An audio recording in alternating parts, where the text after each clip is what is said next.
Welcome into another edition of the forecast with Stephen Ray or Stingray and TP. I am your host, Stephen Ray, and we actually have a little bit of snow to talk about in the forecast. Yes, down south, the bad S word. So we've got a little bit to talk about. So without further ado, let me go on ahead and pull up my co-host, Taylor. Taylor, how are you doing today, sir?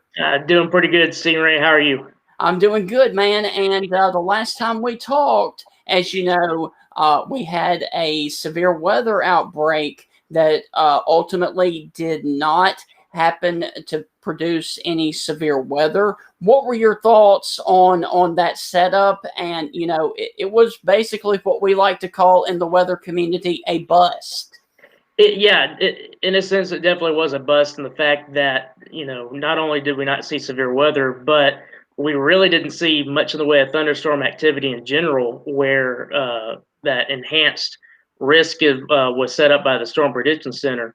But leading up to that event, it all still looked like very marginal at best. It's really hard to get a significant severe weather event in the wintertime. Right. Unless you actually really have some good instability, and the instability itself was still very marginal at best. But there was actually evidence about a day before I started noticing that there looked to be a little bit of what we call a cap. It's Yep. where usually when you deal with thunderstorms, you want the air from the surface up through the atmosphere to get colder as you get up. And what happens when you have a cap is the air goes from, say, like 80 degrees here at the surface, and then you go up a little bit and goes down to, say, like 78 degrees, and then right above that it goes up to about 82 degrees, and you have this little warm layer aloft above your head, and that really inhibits the updrafts from getting through it. And I saw it on the sounding data on some of the forecast guidance, but it was barely even showing up. So I didn't really think anything much of it. I did think, yeah, maybe that could have been a limiting factor to some extent, but it was just such a small cap that I didn't really think anything of it. But if you show the sounding from Jackson, Yes. Mississippi, um, do I have to take off? There you No, go. no, no, Let's no, see. no. I got it. I You got it. got it. All right. So you'll see, and you might have to zoom in just a little bit, but you'll see what I'm talking about. Ah, That's the snow we'll get to there here in we a go. minute. So I There we go. circled it and put a little arrow towards it, and you see how the red line. We're looking at the little red line. That's the temperature when the weather balloon gets launched, and it sees it shows what the temperature is outside of the balloon. And so you see the red line initially start going towards the left. So that means that the air was getting cooler. And then all of a sudden you see this little tiny nudge back to the right. And that's the cap that was in place. And it was ever so slightly there. But because we didn't have a lot of instability to work with in the beginning, which we already knew was going to be the case. We already knew that there really wasn't going to be a lot of instability to work with, but there's a lot of wind shear to work with. It was your typical wintertime setup. So usually, if this was during the springtime and that little cap was there, that cap was going to be easily Mhm. broken because our temperatures at the surface were going to get well warm. But because it was the wintertime and there really wasn't a lot of instability, a lot of juice to work with, the temperatures really weren't that warm. Even just that little bit of a cap really did away with any storm chances, which is good. We didn't want, I didn't really want to deal with storms, especially on New Year's Eve. You really don't want to see that, tornado potential anywhere, because now you're starting to, deal with potential that people could get injured, definitely lose some Mhm. your houses and stuff like that. So it definitely was the reason why we didn't see severe weather. Another quick reason was there was what we call a dry slot that developed, Yes. and developed right ahead of that cold front, where you could have gotten those supercells that developed, and the air was just so dry that it just, even if you broke the cap, I don't know if there would have been a huge storm threat with that, just because of how dry the air was. Now, you do know real quick that as soon as the storms moved into Georgia, there was a tornado warning near Columbus, Georgia, and Yes. a person got injured there. So, I mean, it was a really close call. But once again, we did not see any severe weather last week. Yeah, and surprisingly enough, the better setup, which was supposed to be what was it, Thursday? Yeah, New Year's Eve was Thursday night into early Friday morning. The setup, or the best setup, was actually that day Hmm. across to our west, where we had that enhanced risk of severe weather from the Storm Prediction Center. But surprisingly enough, the setup, obviously, like we mentioned here, didn't pan out. But the setup actually got better across Georgia Friday afternoon when Yeah. we had that the tornado warning and the tornado that touched down there, as you mentioned. So surprisingly enough, there was no cap that was going to be dealt with across Georgia, and so the setup actually was better over there than it actually was across Louisiana, um, as opposed to what the Storm Prediction Center had. So that's just one of those things. It kind of goes hand in hand with, you need all of this, but you also need all of this for things to get going. If you don't have a certain ingredient, it's not good. We always use the kind of the baking analogy, as if you want to bake a cake, you got to have flour, got to have eggs, got to have milk, got to have all this other stuff. Well, if you bake a cake and you don't have any eggs, which is the instability, you're not going to get a cake. You're not going to get severe weather. So every ingredient counts. Absolutely. Well, let's go on ahead real quick and take a look at the radar because we actually have some snow falling up there in St. Louis and close to Missouri. So, can you go on ahead? There we go. Yeah. Okay. So, as you can see here, there is your current system. Now, of course, it is really, really wet down here where we are, and it is downright cold outside. But that system up there towards St. Louis, that's a pretty good amount of little snow right there. That is. And so the area low pressure right now is, I can actually go in and circle it. It's down across this area right here. It's more elongated. It's not really tight. But what's going to happen is that low is going to track about this way and then go kind of right up the eastern seaboard. So what we've got a little bit closer to home, and I can change the radar perspective. What we've got a little bit closer to home is we've got some mostly light rain, but what's very interesting is what's happening within some of these heavier bands that you see with the reds and the Yes. oranges. There's a lot of grapple happening. What grapple is it is a it's so when a snowflake falls through the atmosphere, it can encounter what's called supercooled water droplets. So it's actually water that is able to stay a liquid that is at or below 32 degrees. It has to do with the pressure and stuff that within the atmosphere. You can get very technical with it, and it's kind of Mhm. hard to explain. But it's basically water that's in the form of a liquid that that is actually present when the temperature is below freezing. And so what happens is when it attaches itself to the snowflakes, it immediately freezes. So now you got this like icy type of ball Mhm. around this snowflake, and so it falls, and it looks a lot like hail, but it's not, because the hail forms through the thunderstorm updraft, so that's a completely different process. But you've got these little areas in here with the higher precipitation rates that are happening. Now, I'm not saying that all of this is grapple, but that's one of the reasons why you're seeing what we call bright banding. The radar, when it hits the beam, or when the beam hits um, the water droplet or the ice droplet, it comes back as a higher energy source. So the radar sees it bounce back really strong, and that's because you're dealing with a solid object that's falling instead of a liquid object. So that's why you see what looks like it's mostly heavy rain. There's quite a bit of grapple that's falling from the sky. So that just tells you that the atmosphere, especially thousands of feet above our heads, it's already snowing, and it's already dealing with some winter precip falling.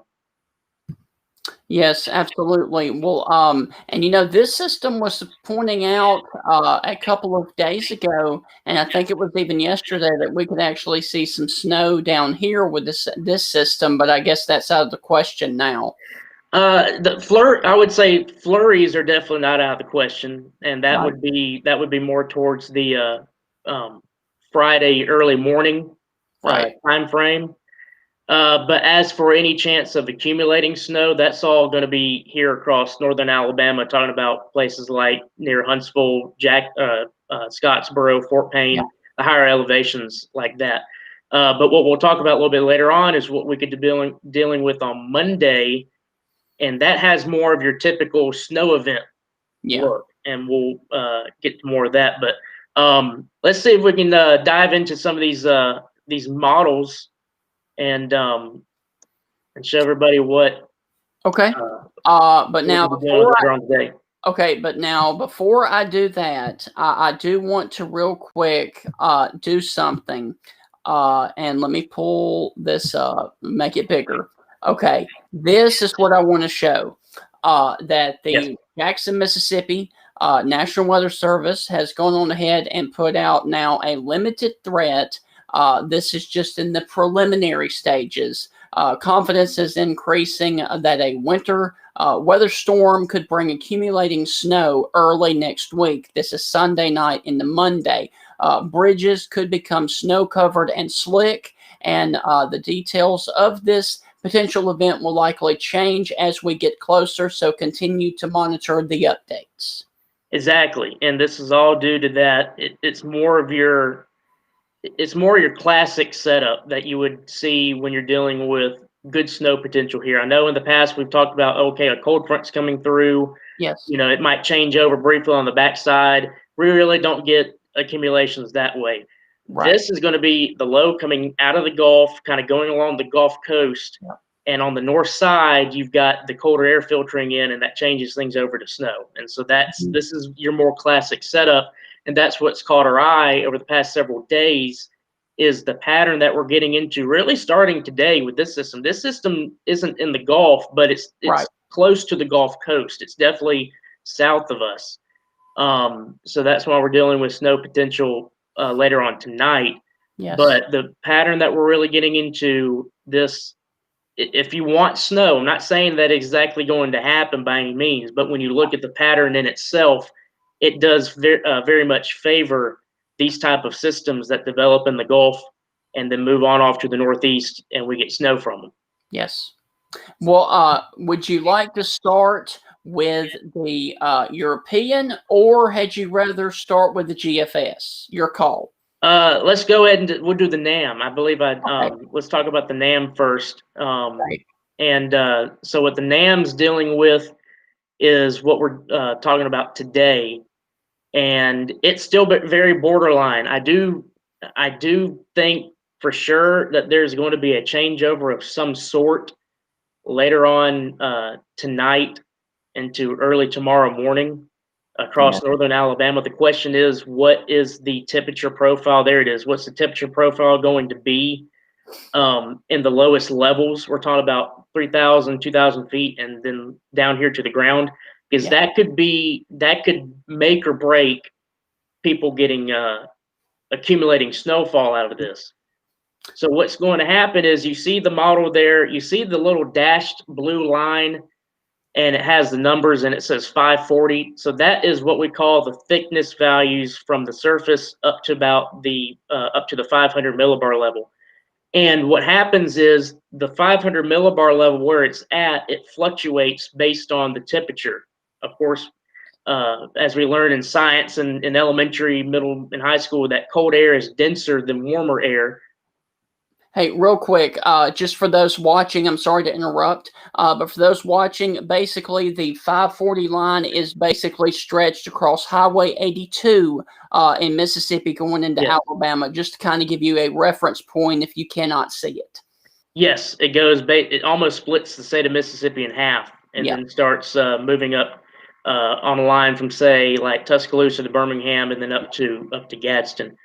So what that line represents is that the air is cold enough the thickness values are low enough to where you start getting where that rain snow line sets up. Yeah. So when you go north of that line, you're more in a snow favorable position, and south of that line, you're still dealing with more rain. But it's the thickness of the atmosphere from 500 millibars down to 1,000 millibars, which is basically the surface down here in the south. And so whenever that gets to 5,400 meters, in this case 540, it's 540 decameters. Mm-hmm. That's where you start seeing the changeover occurring, and that's exactly what you see here with the NAM model. And if you're north of that line, you could start seeing that changeover. Now the trick is going to be what happens about 3,000, 2,000 feet and lower towards the surface, because that is where the temperatures are going to be very marginal for seeing anything accumulate. So you're going to have snow that's going to start falling through the column of the atmosphere down to the surface. So we'll see that changeover thanks to the very cold air aloft really getting those snowflakes going.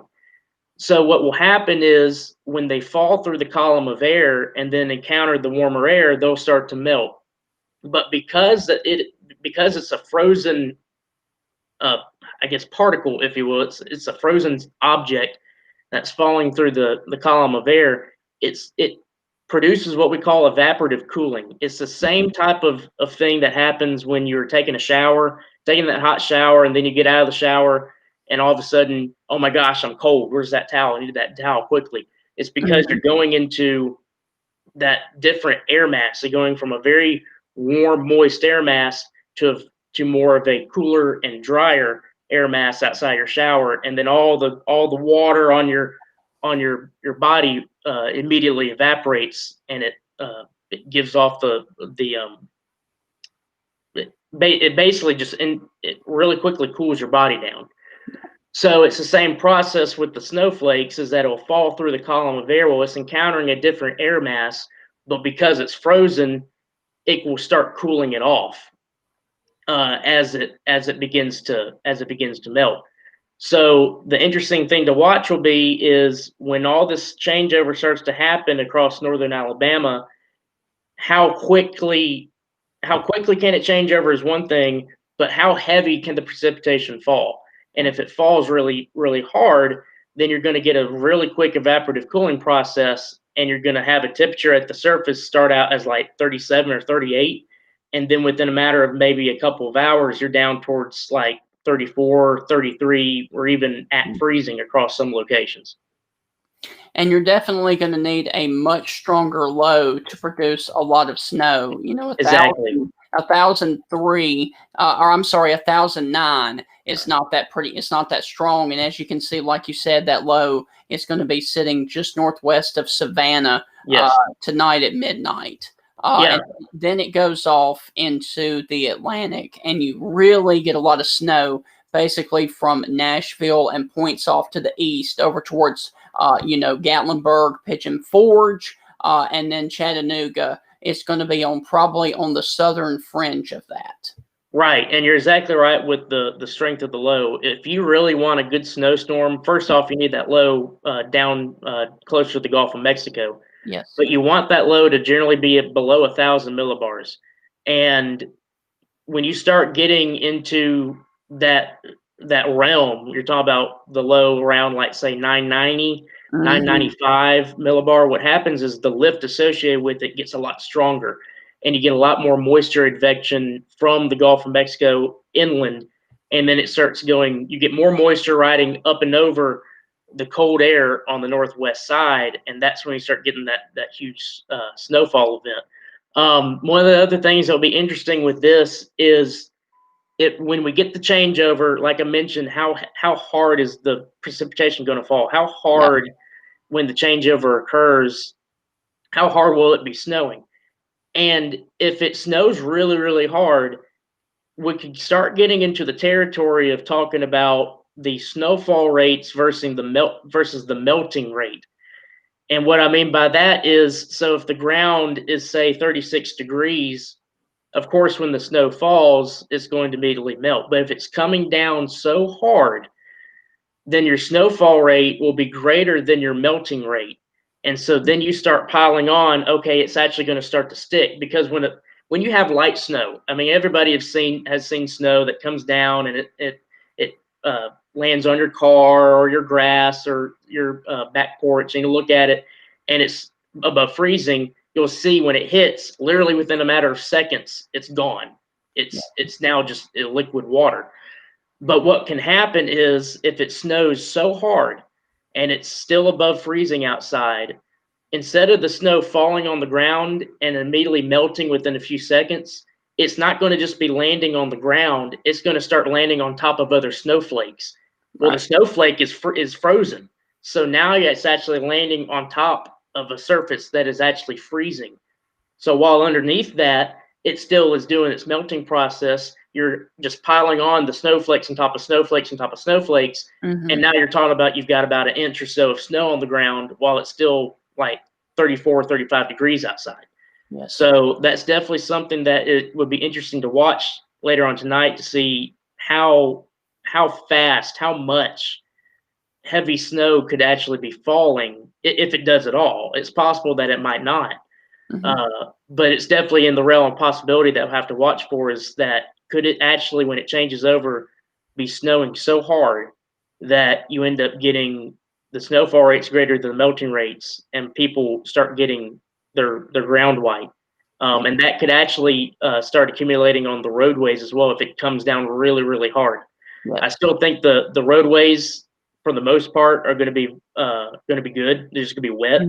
The problem areas could be in the higher terrain in northeast Alabama, where they could be seeing maybe 1 to 2 inches of snow on at least the grassy surfaces.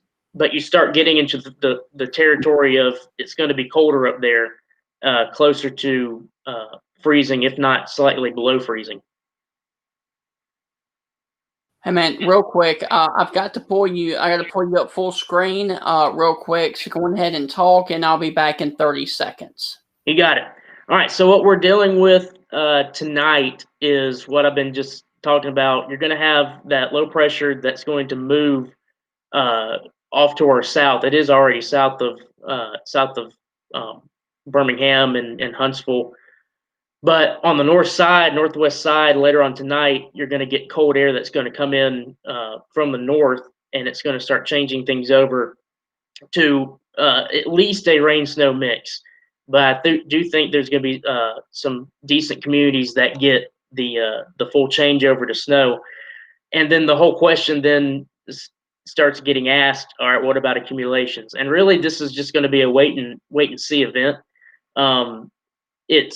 The models are still kind of iffy on what to really do. The high resolution models, such as the NAM, has consistently been on the snow idea for the past couple of days now. So it's just going to be a wait and see event. I posted my thoughts on my professional page earlier today, and that is, I always like doing the forecasted, expected, and then you get a boom and a bust. Of course, the bust of this situation is, nobody gets anything, and there was barely even a changeover at all. So the expected is generally a dusting to a half an inch across basically all of North Alabama has this chance. The better likelihood of seeing a dusting to half an inch is on your hilltops or mountaintops across northeast Alabama. But the thing is, you get over there, now you'll be talking about the potential for 1, maybe 2 inches of snow in some lucky areas. Impact wise, if there's a lot of people that end up getting a dusting to a half an inch across places like Huntsville, Decatur, Athens, Florence, the roadways are more than likely be okay. The trick would be is, if it comes down hard and in a quick burst, it could briefly accumulate on the roadways, but the roadways are going to be so warm that after that snow band has passed, it will just melt. Yes. And now you're just dealing with the wet road, but on the grass, you're actually going to see a coating of white. The boom forecast with this, I'm still going to stick with this amount. I could see obviously where you could get maybe a little bit higher in an isolated spot in a very special circumstance, but the boom with this, which is the unlikely potential, but it's still a possibility, it's going to be the higher end of things, is about 2 to 3 inches Right. out of this, and that's going to be primarily confined to northeastern Alabama Yeah. on the higher ridge tops. There, the whole key with this is the higher you can get in North Alabama, the higher you can get in elevation, the better you're going to have a chance of seeing at least an inch of snow, Right. maybe a little bit more. But it's all going to just depend on how the temperatures look in the lower levels, and that's going to make or break it. Well, let's go on ahead now and talk about over in Mississippi. Let's go on and talk about the snow possibility for Sunday night into Monday.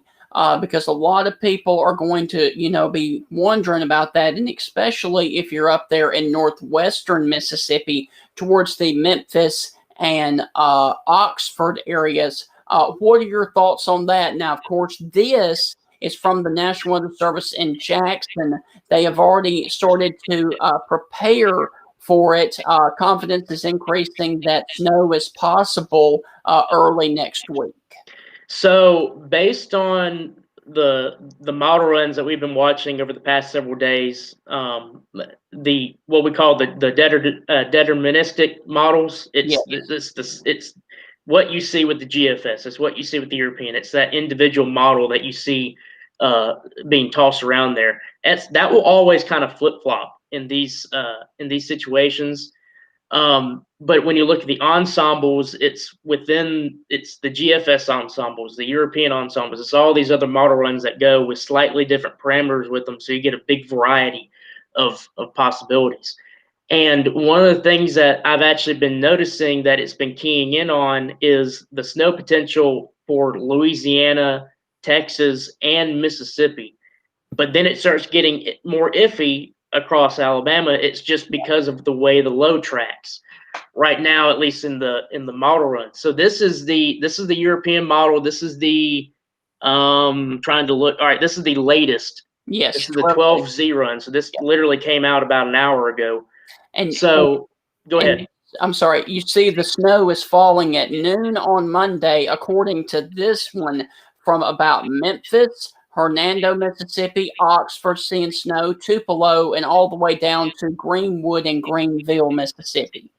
Right, and that's on that northwest side of the low. Yes. And the European, this is back-to-back runs now where it's come back with the snow idea. It went away with it for I believe maybe a couple of runs yesterday, and it's brought it back, and it will flip flop like that. But the fact that it's brought it back, and all the ensembles are still seeing the potential as well, you start really being able to fine tune some things.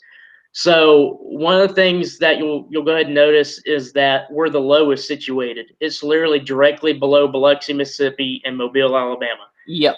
So where that low sets up, it will be key in who sees snow and who doesn't see snow, or if we'll get anything at all. You notice how a couple of days ago, the models really shunted that low all the way across the central Gulf of Mexico, and that's too far south to see anything happen. It would just ended up being a very cold and dry day for Sunday and Monday. So the low's in the good spot for Mississippi's sake and Louisiana. But if you're talking about snow in Alabama, with the exception of maybe the far northwest corner of the state or far northern Alabama, you want that low to be a little bit more further to the south, more towards where the sound of the Mississippi is.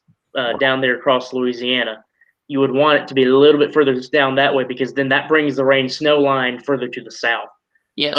Another thing is, it's not as deep. It's deeper than this one that we're dealing with today for sure. Right. But you really want that low pressure to be below 1,000 millibars to really get some good snow going. Not to say that you can't get good snow with it. It's just you really want it to be a stronger low to get a big time snow event going here across the south. Right now, I would say there's with the Weather Service in Jackson putting out that limited potential right now, confidence at least in seeing some type of snow, I would say, across Texas and Louisiana and even into Mississippi Yes. is definitely there. It's not completely off the table for Alabama either. It all depends on how the trough in the upper levels it ejects a certain way, Yes. and where you get what we call cyclogenesis. It's the development of a surface low where that happens, and then where the low tracks.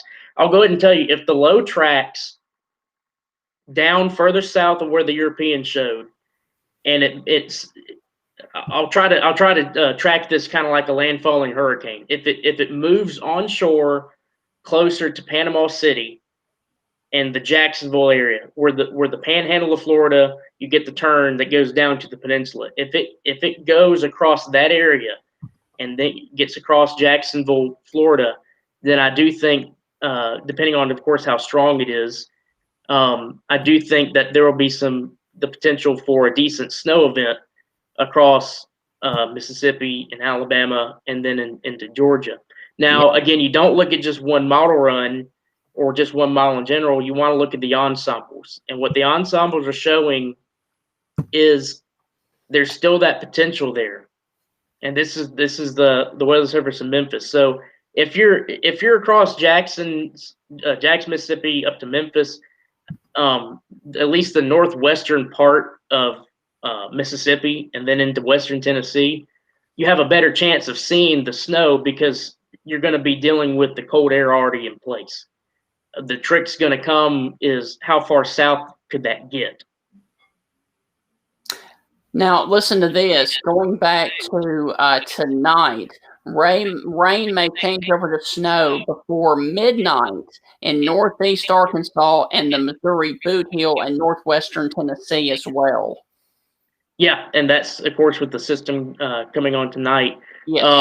We're getting into a good pattern. If you want snow, I'm not saying you're going to get it today or on Monday, but if you want snow, this is the pattern that you want to be in, and we're getting into, and this could be lasting through the rest of the month. Yes. It's honestly just looking at the way things are trending. Beyond the Monday system, I would almost guarantee you there's going to be something else after Monday. The models haven't really picked up on it yet, but just the way that the pattern is, there's going to be another chance more than likely beyond the Monday system. Okay, let's go now to the GFS and discuss the difference between the NAM and the GFS, because the GFS actually has the low a little bit further to the north, but you see there's snow getting in here and possibly some heavy snow just off to the southwest of Huntsville. Yeah, so one of the things with this is everything, like I mentioned with severe weather, it goes hand in hand. You need all the ingredients in place for it to pan out, whether that's dealing with a severe weather outbreak or a winter weather event. So one of the things that this is, and by the way, this is the newer GFS. This is what we call the GFS. I believe it's the version 16, I guess is what it is, the V16. I don't really know the precise name with it, but it's the newer GFS that that has come out. And what it shows is there's a lot more colder air in place across Mississippi and northern Alabama, even with the low right across where Pensacola is and Destin. So if you have that enough cold air in place up on the north side, then yeah, you can definitely get snow with the low pressure system. Not as far south as you would want it to be. It's just kind of like what we're dealing with today. The low's not over the Gulf. It's going to be south of us, but that puts us on the northern side of it, where if you get enough cold air, you can get some snowflakes falling. Now, I'm looking at this really closely. That's why I'm really close in. The 546 line is over Tuscaloosa, and the 540 line would be off to the north over the Hamilton and Red Bay, Alabama area. So we would need that to drop a lot further south for us here in Tuscaloosa on that run to get snow. Exactly, and basically that line, going back and talking about it, is it literally I mean, if you're dealing with temperatures a little bit colder towards the surface, that 540 line, it might, it can it just gives you a good range around where you would expect the rain snow line to be. I mean, you can get the rain snow line a little bit further south of the 540 line. You Yes. can get it a little bit further north of the 540 line. It's just that's a good guideline Yep. with the thickness values in the atmosphere of where you would generally see that changeover from rain to Yep. snow. And you see right there around the Birmingham, Shelby County, Bibb County, you see that little band right there. That is well south of the 540 line, but it looks like right there the models want to change it over to snow as well. Yeah, and then if you're taking, and again with this being several days out, you don't want to say specifically that okay, well this area is going to have the rain snow mix and this area is not because we're still several days out. But you're right, you can get a changeover south of that 540 line. Yeah. But that's because in the lower levels you're dealing with some different temperature stuff going on. But here we go on the flip side. Yeah, the other That's the standard, the GFS that we've had all along. It's not the new GFS. This is the more classic. This is the one that we're most familiar with. Yeah. It's gone back and completely almost done away with the snow idea. Yes. And very much not even seeing a low really to speak of down the Gulf. Now, go ahead. What I find interesting is this little pocket of snow over the Jackson, Mississippi metro. Now that's rather interesting. Yeah, and that's going to be with. I mean, you would still technically have a surface low. Yes. Down there in the Gulf. But the thing is, it's so weak. I mean, it's not even in the model's not even printing the L on top of it. But I mean, you'd still be dealing with some moisture advection up and over the colder air. But one of the things that's interesting with this model run is not only did it go away from the snow idea, like the new GFS has and the European has, but it brings the trough in a certain way to where you wouldn't get a big snow event. You would maybe get some snow showers out of it, and that's because when the trough moves in, it doesn't kick out into a neutral to slightly negative tilt to get the surface low really going. It comes in what we call a positive tilt, which is when it moves in. So I'll use my hand here. So when it moves in. It moves in a certain way in the atmosphere, and then when it kicks out that way, that's what we call a negative tilt. That's a neutral tilt. But when it's angled towards the my camera's all messed up. I have to get used. I'm so used to doing a green screen and kind of putting on the backside. Oh yeah.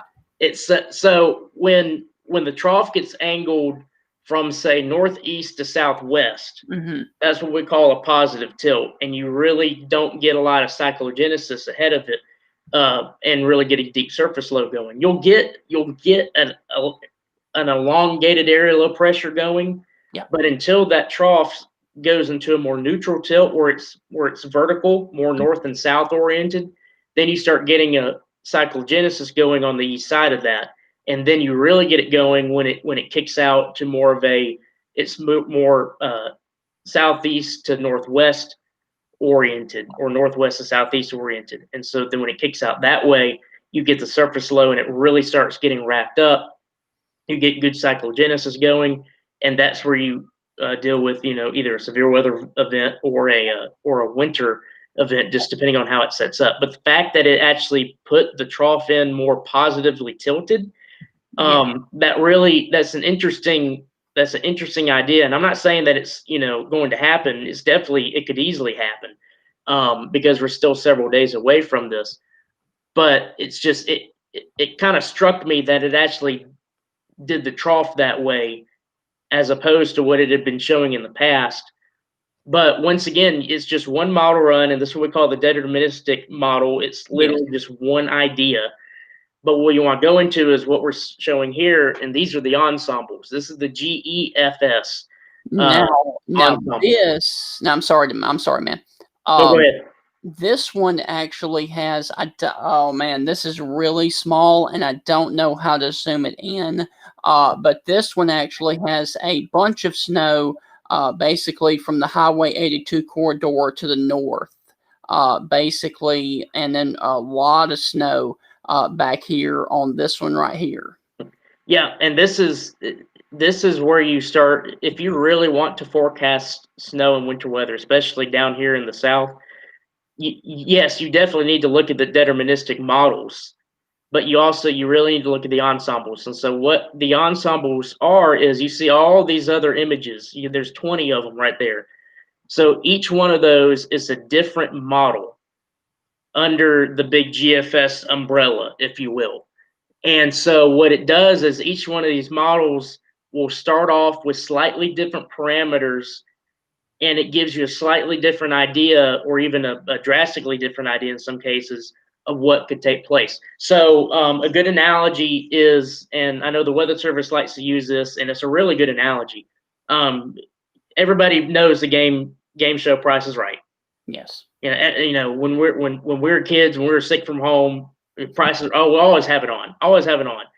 So one of the games that they play, if I remember the game correctly, it's called Plinko or something like that. It's where you have the big board and it has all these little metal pins that stick out, and you have to drop your little disc down it, and it bounces off each one of those, and you try to get it all the way down to get like $1 million or stuff like that. This is basically the exact same thing.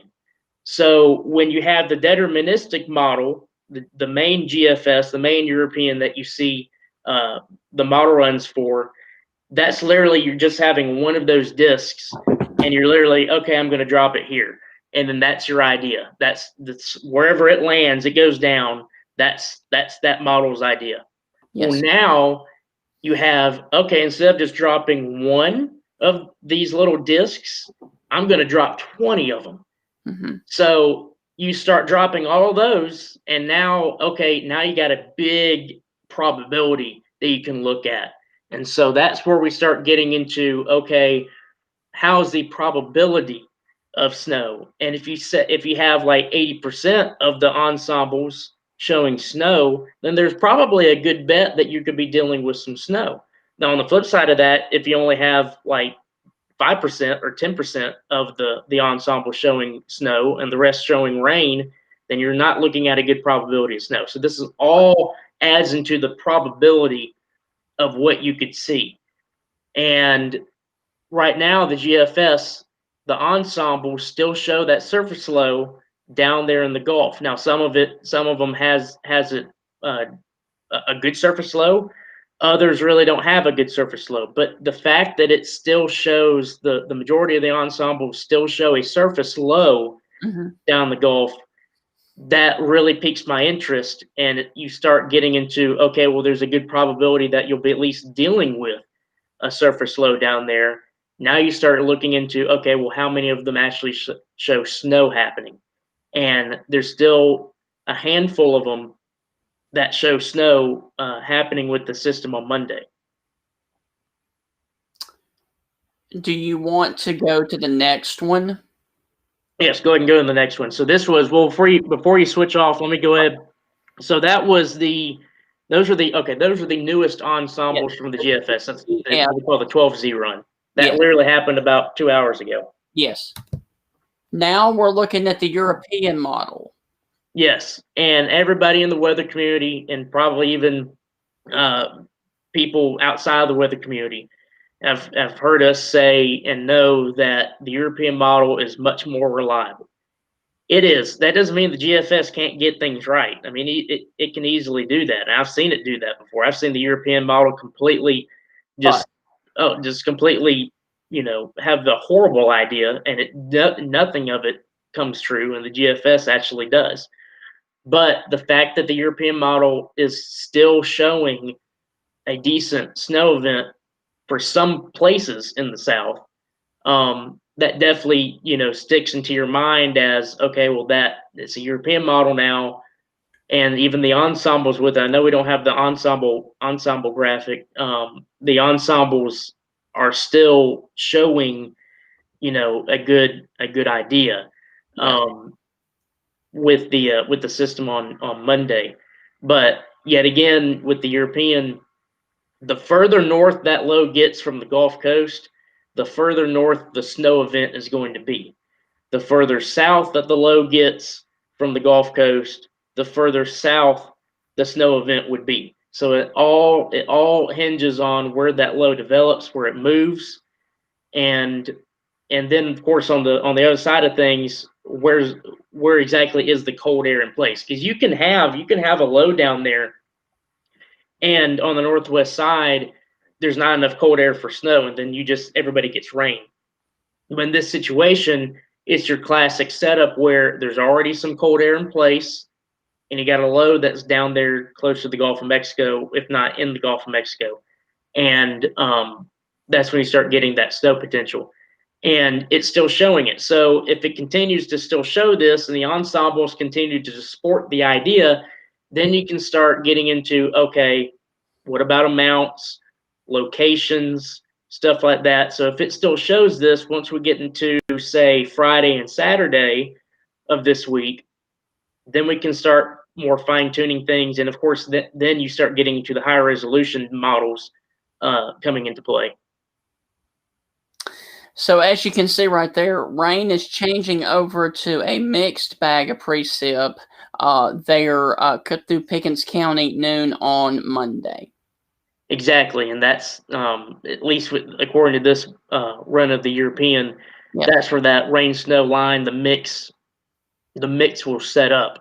But it's I can't stress enough that we're talking on a Wednesday, or excuse me, a Thursday afternoon, Yeah. and this is still Saturday, Sunday night, and even Monday at noon. So a lot of things can change between now and then. I mean, this could still easily just end up being there's nothing at all, and it's just a cold, dry air mass coming in. But on the flip side, we're still seeing that potential that there could be some snow on the northwest side of this thing. So it's very interesting. The pattern highly favors it for sure. So it's good news for snow lovers. If you want snow down here, like I've said, this is the pattern you want to be in. And the European model still showing this. That's a good thing. Yes. And the ensemble is still showing it. That's a good thing. But we need to get a little bit closer to the event to really start nailing down what exactly could transpire on Monday.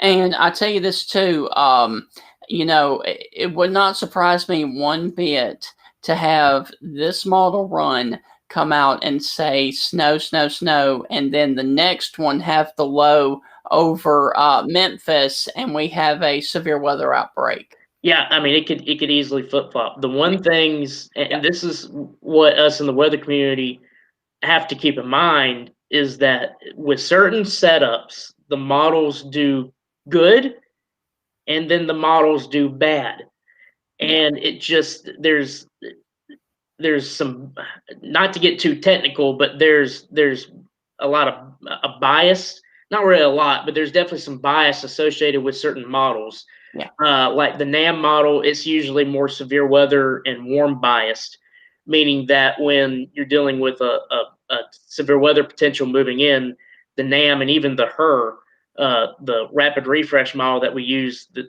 day of, it can be more biased towards severe weather and be very aggressive with it. So you always have to keep that in your mind when looking at these models, is that, okay, well, it is showing this, but I have to keep in mind back there that, all right, well, this is biased, more cold bias, meaning that, okay, it's going to be more biased to a snow perspective, or this model is definitely more warm biased, so it'd be more biased towards severe weather. Right. And you have to kind of keep that in mind and really kind of dig deeper into it to figure out, okay, was this actually legit, or is this more of a, okay, this is a too much of a crazy idea, kind of push it away and throw it out the window. What are your thoughts on that? Yeah, I actually just saw that come through. I hadn't looked at the European ensemble. I try to get one of the places that we'll look at is Weatherbell, Yeah. and I just my logins kind of messed up for some reason. I think I can't remember. I had some password that, obviously I thought it was it and it wasn't. So I have to figure that out. But yeah, if looking back on the European ensembles over the past several days, it's gaining traction. It's Yeah. gaining steam. It's gaining momentum in the idea of snow across at least parts of the South. So the fact that the latest European ensemble, again, it's that probability which we really like to look at. So you're dropping all these little discs down the Plinko board or whatever it's called, and it's going down and down. And it's saying, okay, well, this, and this. So the fact that 50 to 60% are saying there should be at least an inch or more of snow on the ground. Mhm. If you're snow lovers, that's really good because now you're getting above that 50% threshold. So it's definitely very interesting to watch. But just to try to, you always want to be more conservative in this, especially with dealing with snow in the South, because we see how things can go. And again, I go back to the cake analogy. In order to bake a cake, you need all of these ingredients. And if you take one of those ingredients out, that cake's not going to either look good or taste good or even become a cake. So, same thing with weather. If you want snow, you got to have cold temps in place. We're talking about freezing temps. You got to have a low pressure system down across the Gulf of Mexico. You've got to have a lot of lift with it. It's got to be a strong or decent area of low pressure. You've got to have cold air aloft. You've got to have all of these things in place. And when they do, we get good snow. I mean, we've been known to get 8, 10, 12, 14 inches of snow down here before, but that's because every ingredient is present.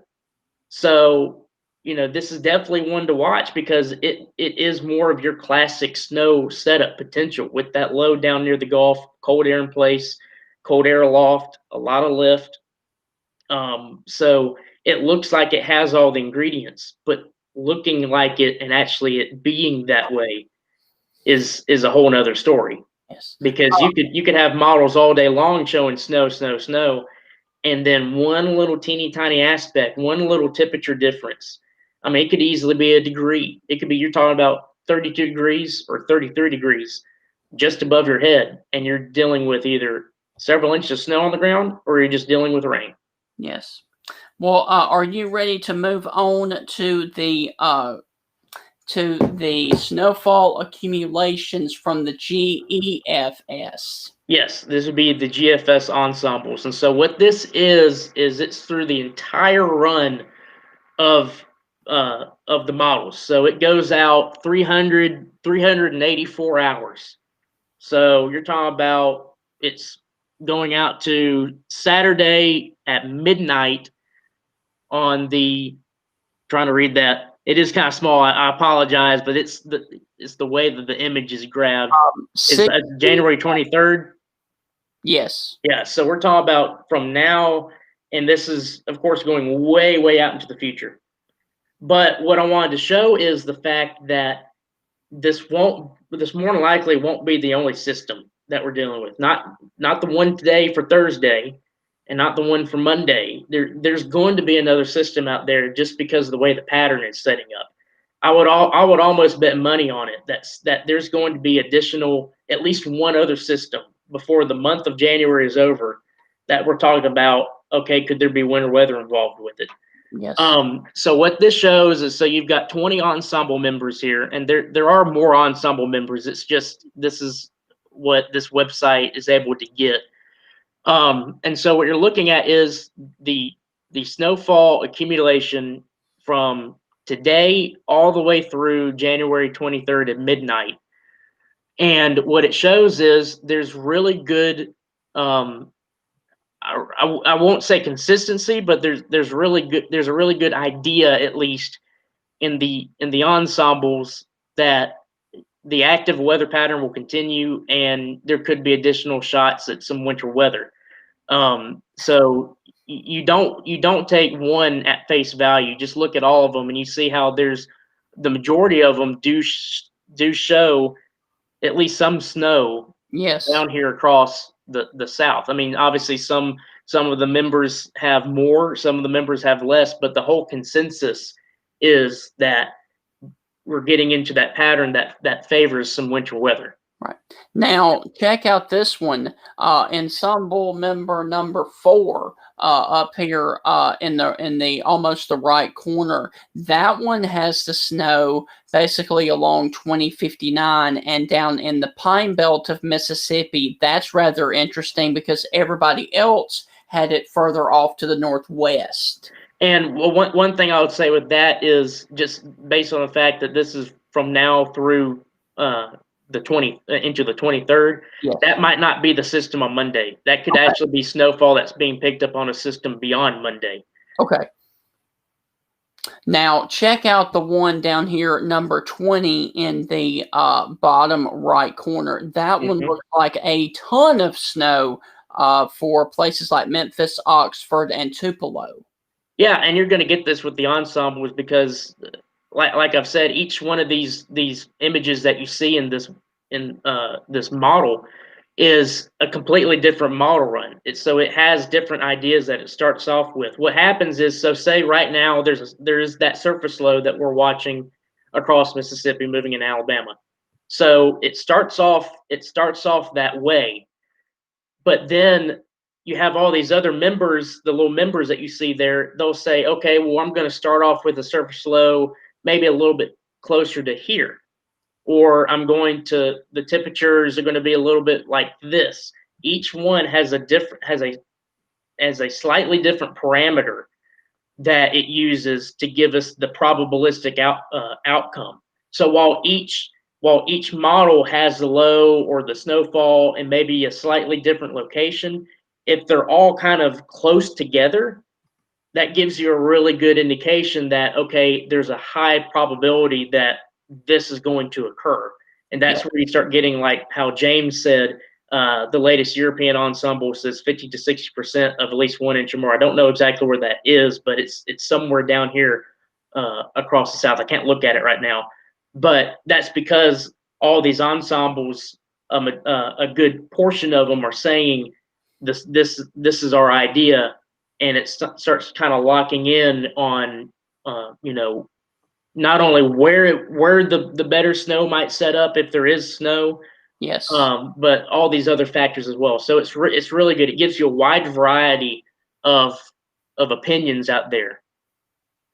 And I'm sorry about changing all of the graphics here. I'm just trying to see which one looks better for both of us. And it can get a little bit closer into that image. Yes. So I'm just I'm trying to work on that. So I apologize about that. But it's a work in progress right now. But we want to thank all of you for staying with us and watching this. And it's going to be rather interesting to see how this all plays out. It is, and based on how the pattern is, I'd almost believe that somebody across the South at some point is going to see some snow. Where that sets up, who knows? I mean, obviously we're watching the system on Monday, but I was looking at the pattern that was going to set up back before Christmas, and just the way that it looked like it was setting up. I thought to myself, well, good grief, something's got to happen. You would think, somewhere, whether or not that happens, obviously is one thing as we get closer to some of these systems that move in, but just the fact that the pattern itself favors winter weather. Yes. That's something that we hadn't seen in a while. We haven't seen the pattern that we're getting into since probably, and I have to go back and look. It might be 2014, because that was the last time that we actually got a really decent snow down here. So just the fact that is happening, it starts piquing your interest a lot into, okay, well, now every single system that comes out of this pattern really needs to be watched for a winter weather potential. But like I said, whether or not that sets up or not, that's completely different because we haven't gotten there yet. But the whole picture favors things that we're dealing with, like on Monday. Yes. Well, Taylor, let me just go ahead and say this because I don't know how you feel about this, but anytime someone mentions to me snow, because now, the younger generation, they're like, oh, yay, snow, great. Mm-hmm. But when you're in your 30s, like I am, your first initial thought is, okay, well, that's great, but is it going to be the light, fluffy snow, or is it going to be the wet, heavy snow that could produce power outages and that kind of stuff? Because I don't know how old you are, but back in 1992, we had about 6 inches of snow, and it completely shut down all of Yeah. Alabama because it was a wet, thick snow, and it did a lot of damage to the power around the state. So you're Yeah. always wondering, is it going to be the wet, thick snow, or is it going to be the dry that really doesn't hang on the trees and the power lines? Right. And so what that gets into is what we call the liquid to snow ratio. Yes. And you actually can see it, I believe, on this. So you see where it says on the top left, it says snowfall accumulation or snow accumulation. And Yep. then parentheses, it has 10 to 1, the 10:1. So that means that for every 10 inches of snow that falls, if you melt it all the way down, you get 1 inch of liquid. Yeah. So that tells you obviously how wet the snow is or how dry the snow is. Yeah. Now I'll go ahead and say that the system today that we're dealing with tonight, if we do get snowfall on the ground across northern Alabama for some communities, it's going to be a wet snow. That's just because the atmosphere is very saturated, and the dew point is very close to temperature. That's the saturation. So when you have a temperature, say at like 32 degrees, and then the dew point's also at 32 degrees, then that's going to be a wet snow. Your dry snow comes in to where it's say your air temperature is 25 degrees, but the dew point is say 18 or so. Now you're dealing with more of a drier snow, and that would be higher on the ratio. Then you'd be starting to talk about a 15-1 or a 20-1 ratio, to where you get a lot of that across the Northwest, where you have like a 20-1 ratio, where for every 20 inches of snow, that's almost 2 feet. Almost 2 feet of snow. If you melt it down, you only get 1 inch of liquid. So that's the snow that literally, if you put it in the palm of your hand, you go, it completely flies off. Yes. But we usually, just because of where we're situated in the world, close to the Gulf of Mexico, we're always more moist down here, it's more humid. You'd be dealing with more of a 10-1, even sometimes it could be 8-1 a ratio. So you usually get that very wet type of snow down here. Now, when we get our good snows, surprisingly enough, like when we have a low that develops like this, potentially on Monday, you could actually start getting more of a like 12-1 or 13-1 ratio. And so that's the type of snow that it's not too wet, it's not too dry, it's perfect. It's the perfect snow that you want, especially if you want to roll it up into a snowball and it sticks. So when you start getting to that ratio, that's when you start getting your type of bigger snowfall events. Not to say that we can't get them with an 8-1 to 10-1 ratio. It's just when we deal with a good snow down here, that's usually where the ratio's at. It's generally around 10 to 12. Now, another thing that people also get worried about is a ice storm. Let's talk a little bit about where you would need the low to go if we do, in fact, see it turns into an ice storm. So that's a really good question, and it does depend on some other factors. Right. The big factor, especially here across northern Alabama, even into parts of eastern Alabama, is you get what's called the cold air wedge, or the cold air damming. And so what happens is where you have the Appalachians, on the east side of the Appalachians, you get winds that come down across the eastern side, and it creates this wedge of cold temperatures that come in on down across the east side of the Appalachians. So it comes down through South Carolina, into northern Georgia, and then into northern Alabama. And so what happens with that is if you get and it doesn't really have to be a low. It could be a front that's coming through. And just because of where the wedge is set up, you could get where, okay, well, now you're dealing with freezing temperatures, but above that, it's above freezing. Excuse me. And then you start getting that freezing rain, which is what you get the ice storm. So usually if you want that to happen, you would want a system to come in from the north, mm-hmm. and you get this kind of other area developed to the south, to where the winds come down that eastern side of the Appalachians, so where you have moisture present, but in that little spot where you see the dam feature, the cold air damming coming in on the eastern side of the Appalachians, that's where you get the ice stuff. Now, on a broader scale of things, what you would want is a nice system to come in with a lot of moisture, and it just happened to be that there's freezing temperatures in place. Yes. But then above you, it's above freezing, so you're dealing with the freezing rain. It just ices things over like crazy. We haven't had an ice storm in years here across Alabama. It's been a while. It's definitely been a while. I'm gonna say in the mid 70s, and that was before I was born. Yeah, I would. So I was born in '93, so I didn't get to see the big snowstorm, the big blizzard down here. But I do want to say, and I have to go back and look at this. There was some event that happened in the mid 2000s, early 2000s. I know I was in like elementary school, maybe middle school age, and I don't think it was like horribly bad. Right. But I do remember that we dealt with some freezing rain and even some sleet. Yes. And that we did have ice on the trees, ice on the power lines, but it wasn't a lot. It was maybe like 1/10 or 2/10 of an inch of ice, but it was just enough for some places that they dealt with some power outages.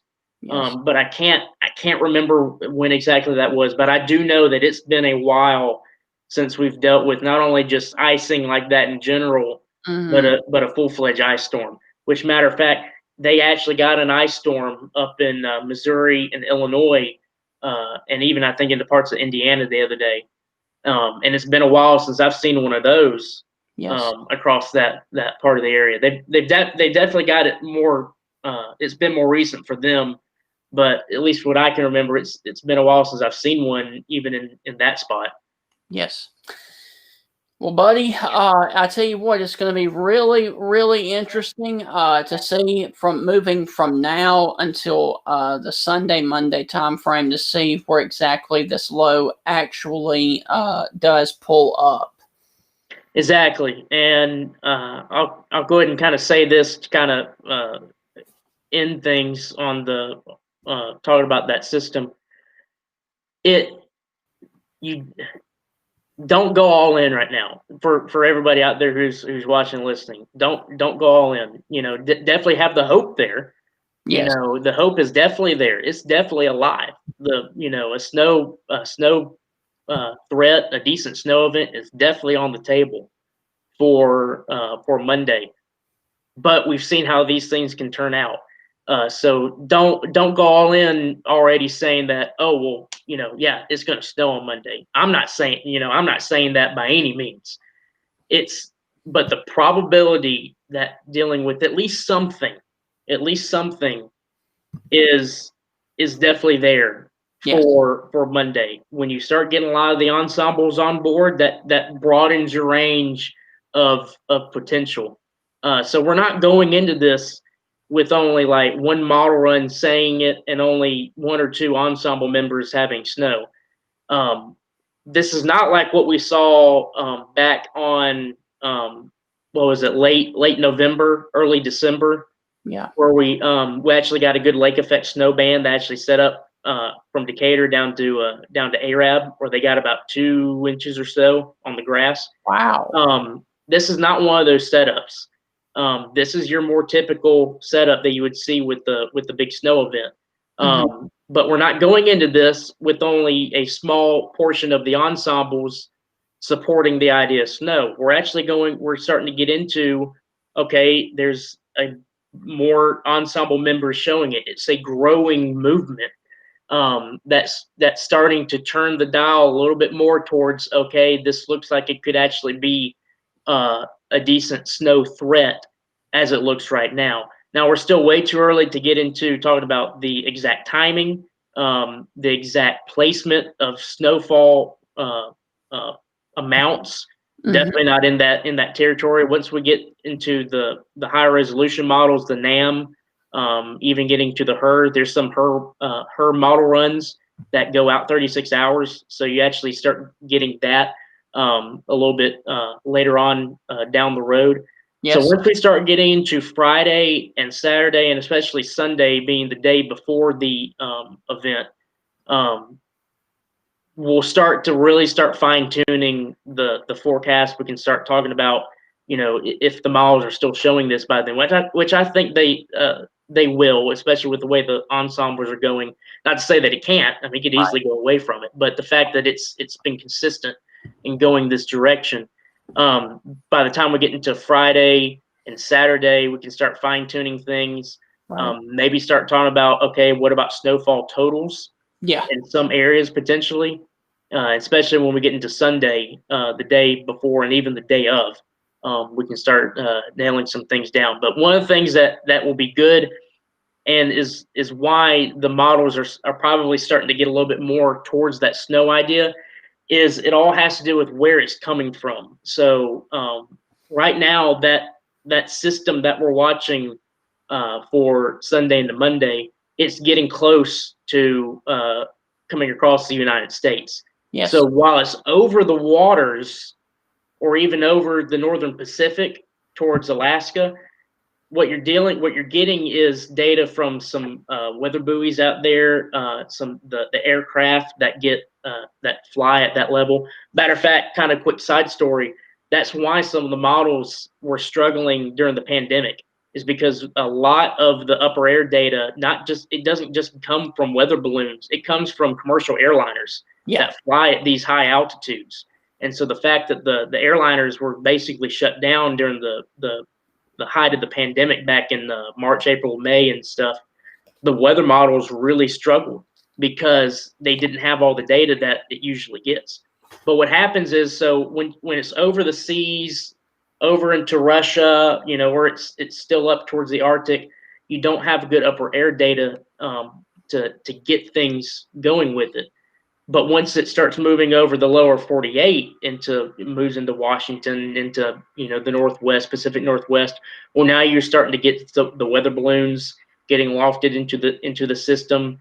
You get more jet airliners going from coast to coast, getting into the system. So once it starts moving onshore onto our neck of the woods, the models will really start to hone in on these things. I'll go ahead and tell you, I've seen some crazy stuff happen to where it's still kind of out in the ocean, and the models are saying, okay, well, it's showing the snow idea and stuff. I've seen it happen before to where that system finally moves onshore across the United States, and it goes completely away from the idea because you get all this other data that supports, okay, well, actually, it's not going to be this solution. It's going to be this solution. Right. So just keep that in mind, that things can easily change between now and then. But once we get that system start to move onshore, now we start to deal with, okay, now we're getting more data into it. Hold on one second. So basically what you're saying is, hold on. We could literally go in a 24-hour period from this down there. We could go from that to this. I mean, literally. It's possible. It's definitely possible. I mean, we go back, you look at the, obviously we didn't get severe weather from it like we thought, but the system we dealt with for New Year's Eve, literally the week before, it was a Gulf low with the winter storm Yeah. across parts of Mississippi and Alabama. And it went from that to, okay, no, the low is going to be over here in Texas, and you're dealing with a severe weather look. Yeah. Now, we didn't, you didn't change in 24 hours, but it consistently kept moving the low further north and to the west, almost every single model run. So yeah, it's definitely possible, because it all depends on, like I've mentioned, the way that the trough moves in, the way it ejects across the area. So yeah, I mean, don't throw the, strong storm idea completely off the table, because there's still wiggle room. But I would say the chances of that actually happening are very slim. Yes. I would say the chances of us at least seeing a winter potential is about 90% more than actually dealing with a strong storm potential. Just with that, I'm not saying that we're going to be dealing with winter weather, but just the idea of having that compared to a severe weather look, it definitely favors more of that winter look right now. Well, before we let them go, while we've got people watching, let's go on ahead over here and show the current radar, just to kind of give people an update on what's going on. You can see a band of moderate rain just off here to the west of Tuscaloosa, and other showers developing off to the south as well. Now, let me pull this back out, because this is the Birmingham radar. There is a lot more rain to talk about over here in Mississippi. And actually, Taylor, are you seeing the spin in the atmosphere? I am, and I was actually gonna say, if you go back to the Birmingham radar, we'll go back to the Columbus here in just a second. Okay. Go back to the Birmingham radar and pop on the velocity and take a look at that. And take a look at that cell in Tuscaloosa. I'm not saying that there's severe weather to this, because there's definitely not. Right. But what I'm going to get into is very, very cool. So you see how you got some greens and the grays, and in the reds, they're not in that tight location like you would see for a tornado.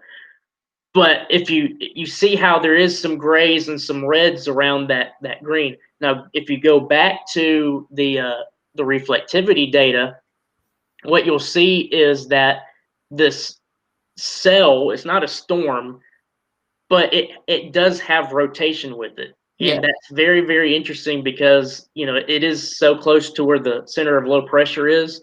There's a lot of spin in the atmosphere associated with this. I mean, if it was 80 degrees outside right now, we're dealing with a tornado outbreak. Yes. Because there's that much spin in the air. So if you go back over to the Columbus, and actually, Taylor, let me ask you this, because you said that the low was going to track across Alabama.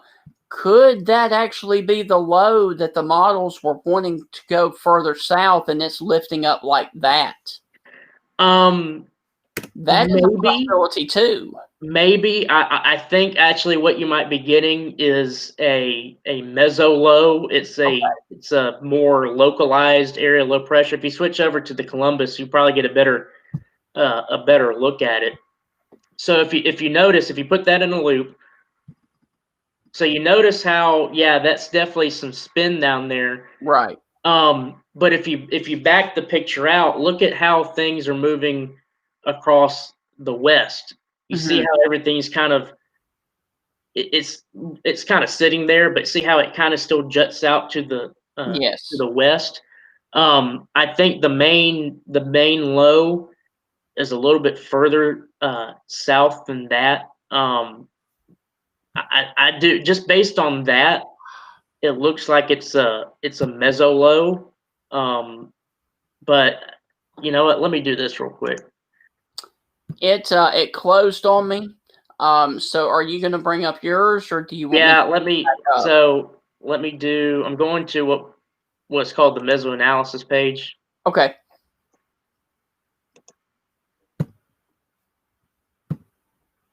And so once again, there is no tornado threat at all, but there is a lot of heavy rain ongoing. Let me real quick while you do that, show the people that are over here in Mississippi. I'm going to do a screen, share the screen again just for a minute.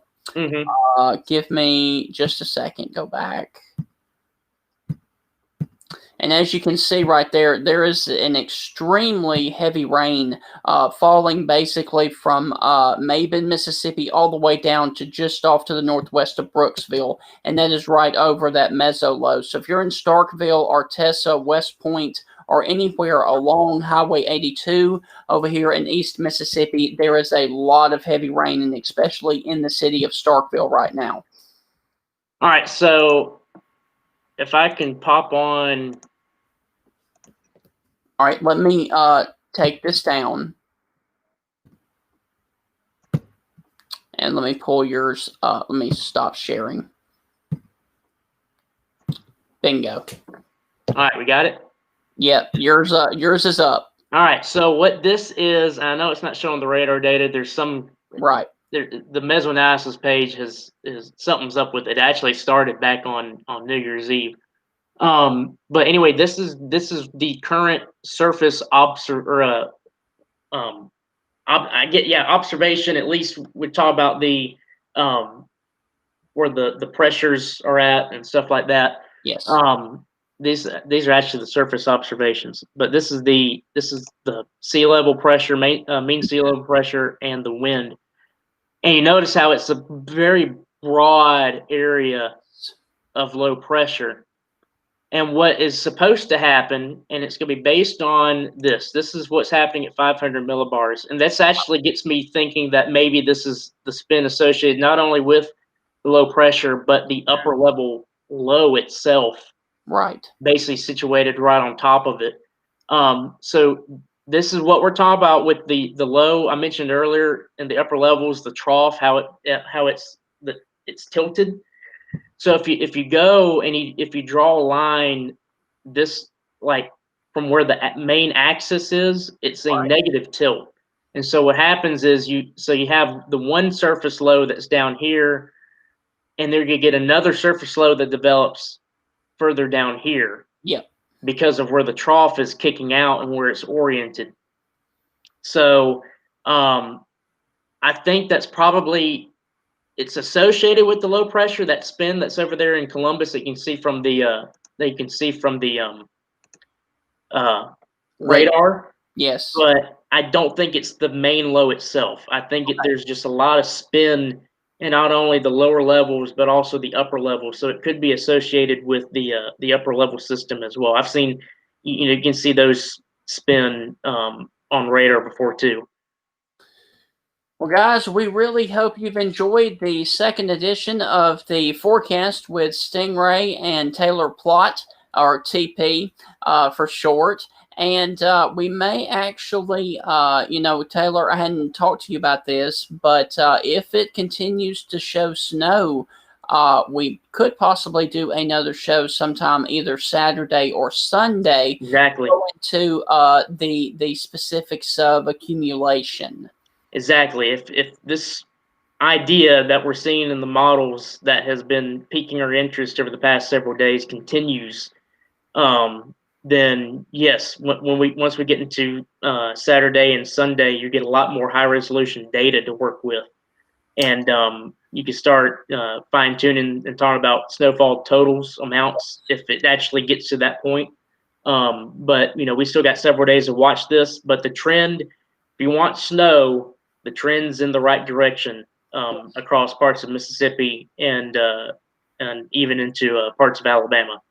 Now, let me say this to sign off. If you want snow tonight, with the system that's causing rain outside right now, you're going to need to go to Chattanooga and points off to the north and to the east. We may see a few flurries around here in Alabama and Mississippi, but it looks like the majority of the snow with this first one is going to be across eastern Tennessee and northern Georgia.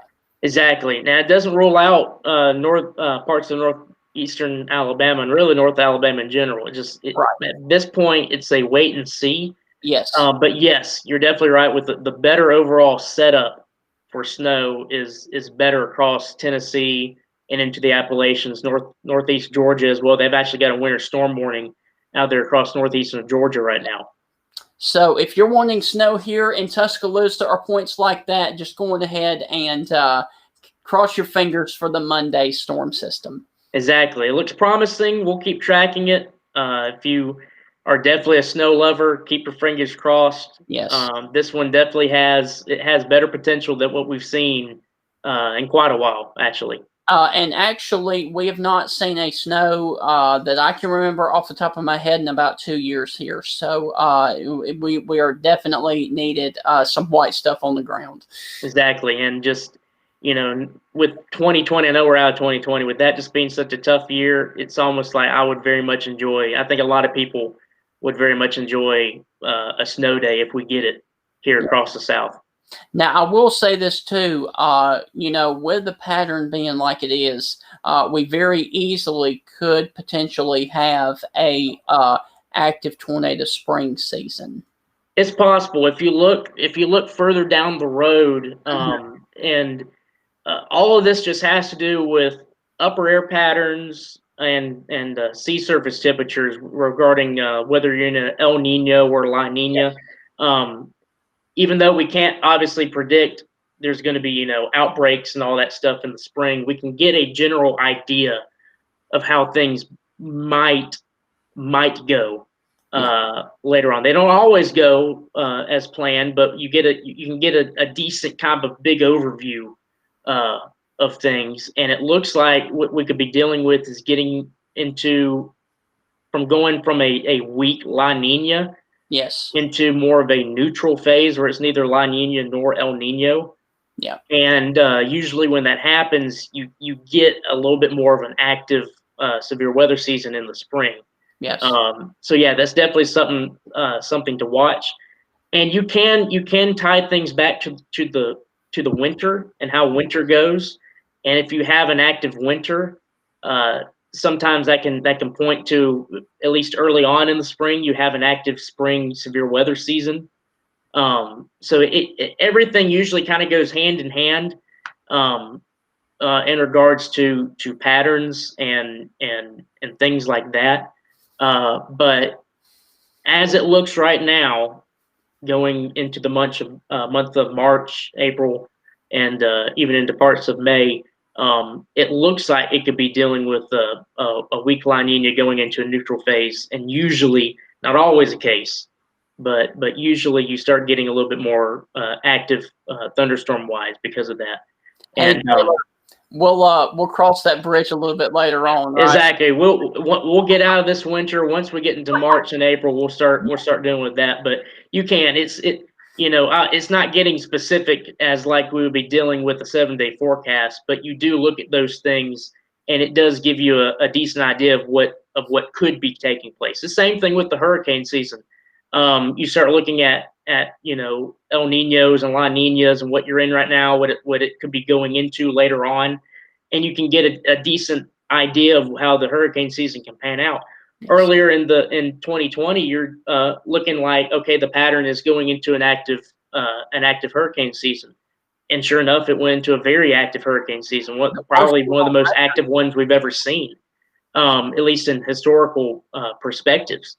So all of that just goes into pattern recognition, sea surface temperatures, the way things work in the atmosphere. You can get an idea of how things could go later on.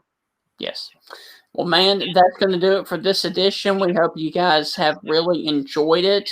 We thank you guys for chiming in on social media, and hopefully we will have a snow show this weekend to kind of update you guys on the on the totals. So until then, have a great rest of your week, and we will be back here either this weekend or this time next week to do another show only on the forecast with Stingray and TP. Have a great day. See you guys.